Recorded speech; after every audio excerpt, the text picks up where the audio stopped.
фундамент. Нахрена делать вот такой вот... И они были на очень многих блоках.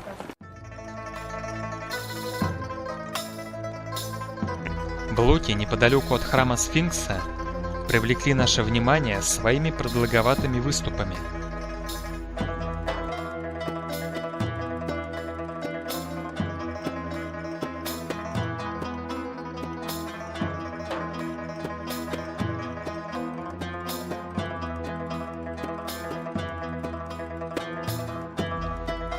Где-то выступы были убраны, а где-то оставлены. Для чего древние строители делали такие выступы? И зачем им понадобилось их убирать? Пока что однозначных ответов на эти вопросы нет. Величественный сфинкс под проливным дождем. Нечасто такое явление можно застать в Каире. За год здесь выпадает всего 24 мм осадков, что делает Каир одним из самых сухих крупных городов мира. Качество обработки гранитных блоков по изогнутым поверхностям просто изумляет.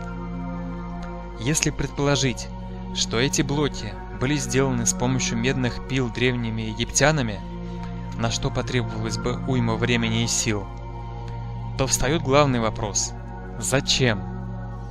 Зачем тратить столько ресурсов ради нескольких красивых блоков?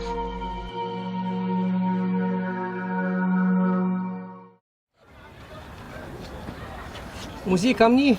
Вот они, камушки. Хранилище. Или просто... Правда, туда не пройти. Никак. Почему? Вот уже кто-то ходил. Раз, два. Нет, сейчас закрыто.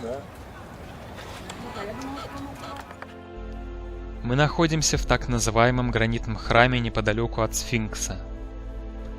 Его стены сложены из огромных гранитных блоков в десятки и даже сотни тонн весом. При этом подогнаны блоки очень точно. Обратите внимание на углы помещений храма. Очень похоже на то, что строители вначале устанавливали блоки, а затем уже выравнивали поверхность.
Сфинкс.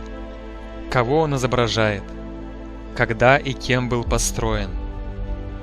Пока на эти вопросы историки не могут дать однозначных ответов. Быть может, его тайны приоткроют геологи? На стенках траншеи вокруг Сфинкса геолог Роберт Шох обнаружил следы эрозии, которая была вызвана проливными дождями, поливавшими Сфинкс на протяжении нескольких тысяч лет. При этом уже во времена фараонов климат Египта был сухим, а после правления фараонов Сфинкс был засыпан песком вплоть до 1925 года. Однако после того, как идея Шоха была озвучена, египтологи затеяли реставрацию Сфинкса и почти все тело статуи обложили кирпичной кладкой.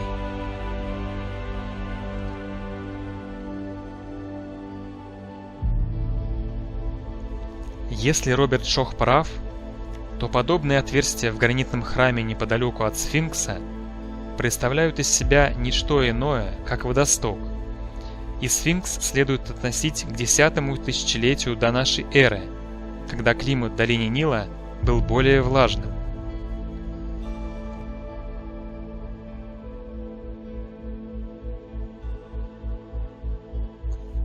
На плато Гиза перед нашим взором слева пирамида Менкаура, Сфинкс, пирамида Хефрена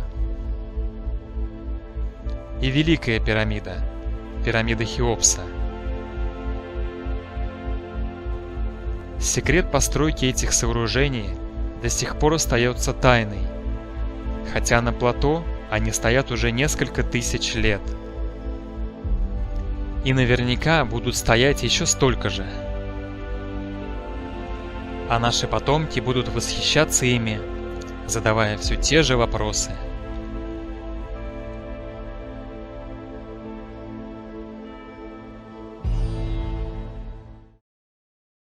Недалеко от пирамид в 50-х годах 20 века были найдены две древних ладьи. Одну из них собрали и выставили в музее на плато Гиза. Считается, что в этой ладье тело Хеопса было доставлено к месту его последнего приюта. Ладьи строились из ливанского кедра, но мелкие детали были сделаны из других местных пород деревьев. 1224 кусочка ладьи были найдены в этой 30-метровой камере, закрытой 41 каменной плитой из известняка. Вес каждого такого блока порядка 18 тонн. Эти блоки, и вот они внизу видят, вот как лежит эта лодка. А, вот она вся Да. какая раздолбанная. Вот это якобы натуральные узлы были.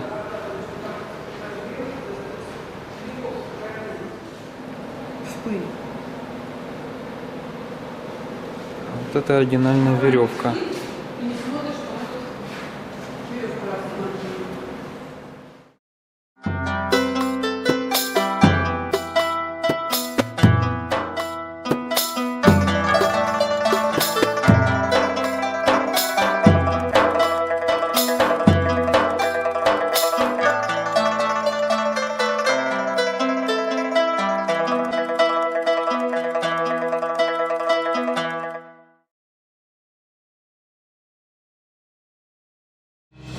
Welcome to the Brian Forster Russian YouTube channel, brought to you by my friends and translated by LAH, the Laboratory of Alternative History.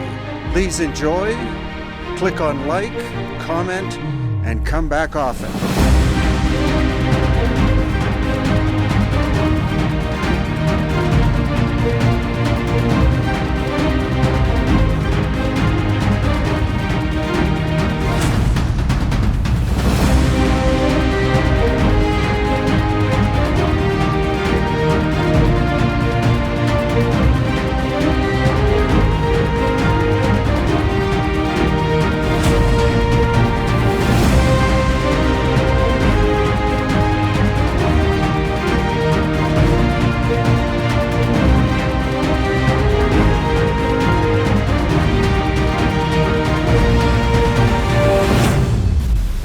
Сравните террасы справа со стенами слева. Слева вы видите мегалитическую работу. Здесь наверху так называемый храм Солнца. Потрясающее достижение.